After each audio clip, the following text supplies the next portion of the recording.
Hey guys, what's going on? This week on news, we have Joel on entertainment, Kane on tech, and myself on gaming once more. Anyway, to start this week off, we will start off with Joel.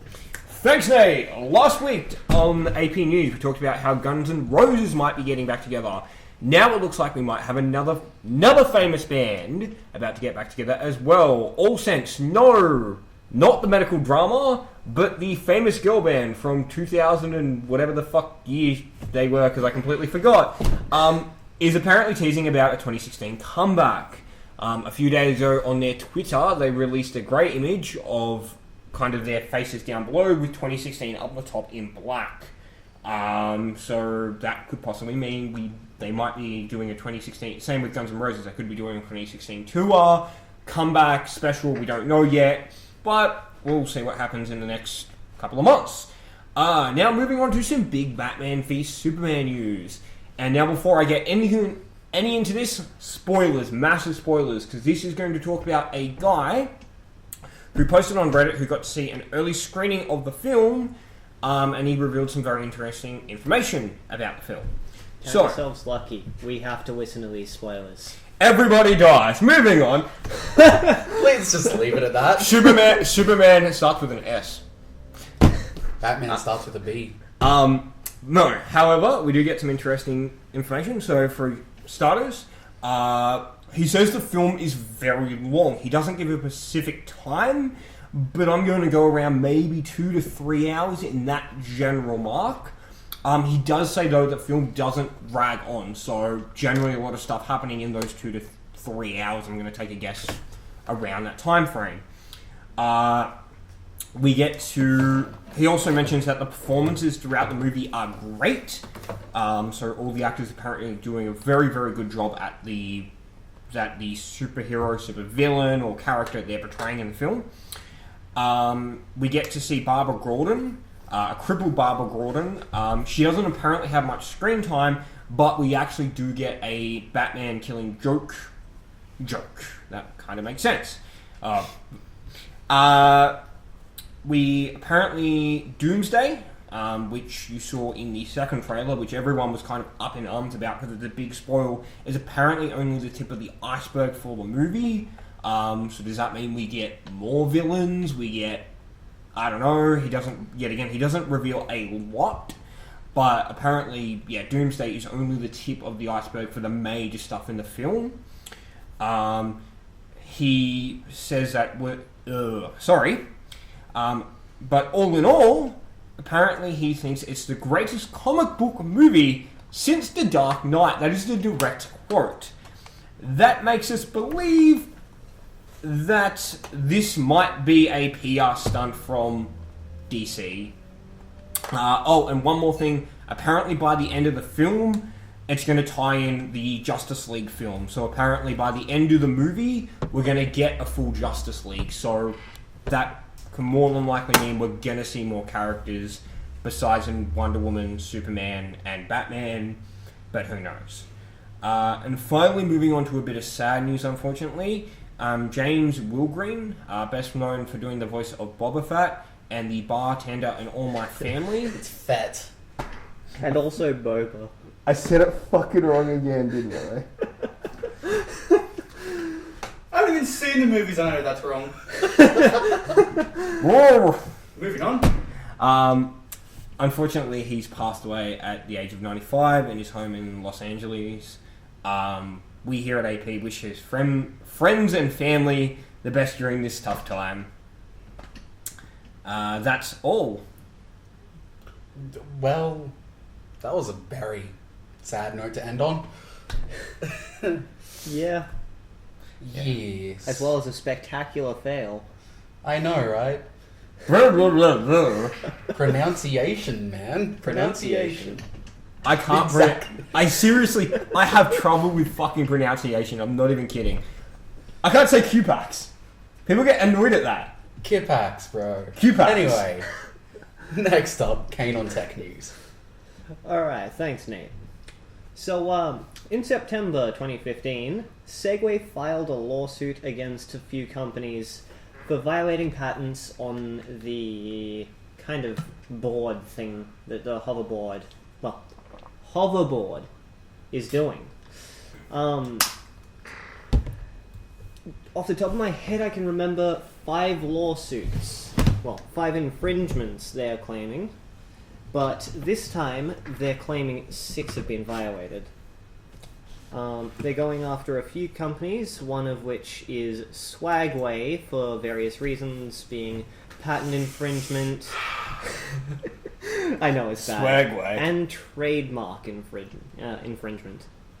Because you hear Swagway, it sounds really bad, but it could possibly be confused with Segway. Minor topics, I know, guys.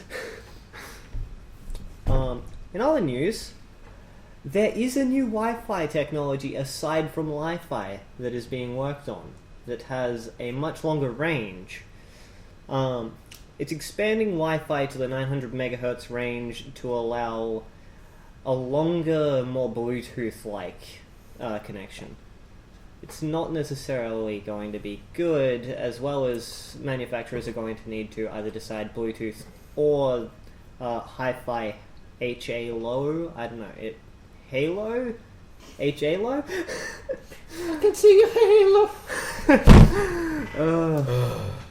But yeah, it might not be the best thing, because companies will have to decide between this technology or Bluetooth, or somehow incorporate both, as well as if they feel like having Wi-Fi or some really outdated technology. Either way, it could be better. Back to you, Nate. Thanks for that. So, this week on gaming news, Activision has bought out MLG to start with their ESPN-style channel and their esports team. So... FaZe Clan. Ah! I guess it's good because it means that competitive gaming is becoming more mainstream. Exactly. There was actually one time that ESPN aired some esports, but I think it was All of the true sports fan booed at it, Yeah. and was like, "Go get your own channel." We did. So Activision Blizzard was like, "Hey, MLG, have 46 million. We now own you. Continue working as normal. Do your normal MLG TV thing every Friday, or whatever it is, and then we'll aim to make an ESPN style channel." Yeah, I think that's good though because it will be separate, and I think that when you look at esports, it's going to be different.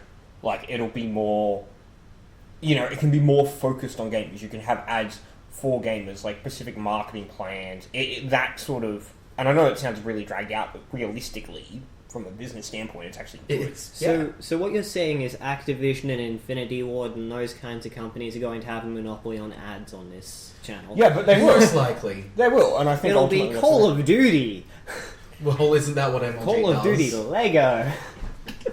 But I think eventually it could also branch out. Oh, yeah. This is turning into a podcast, but eventually Anyway. it could branch out to more other things than just competitive sports. Like you could do actual proper gaming shows and stuff on there. Anyway, yeah. Next up is Just Cause 3's multiplayer mod. Is in production at the moment by the same guys that made the Just Cause 2 multiplayer mod. Though not much detail has been released on it yet. It's been announced that they are making it. I hope it's as broken as the Just Cause 2 multiplayer was. I thought it made it fun. I hope so too. That was pretty fun to play that. Mm-hmm. Anyway, our indie game of the week is Pony Island. So, Pony Island is a suspense puzzle game in disguise. You are in limbo, trapped in a malevolent and malfunctioning arcade machine devised by the devil himself. So, the devil detests having his puzzles solved and poor programming exposed. You'll need to think outside the box to proceed, and you will be insulted when you do. I didn't know I made a game. I know, right? This sounds like it suits you perfectly. Well, it sounds pretty fun. Anyway, in Poly Island. Okay,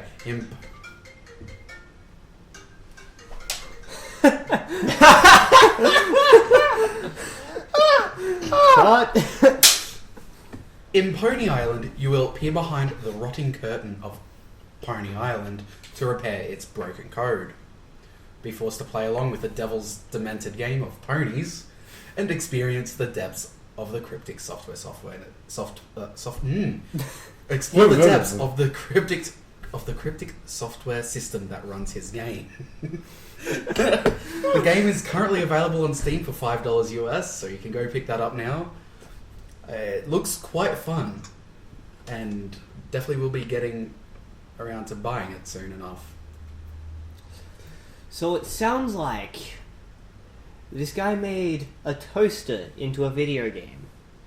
Almost. What? Anyway, That's all from us I guess that's all from us this week on news.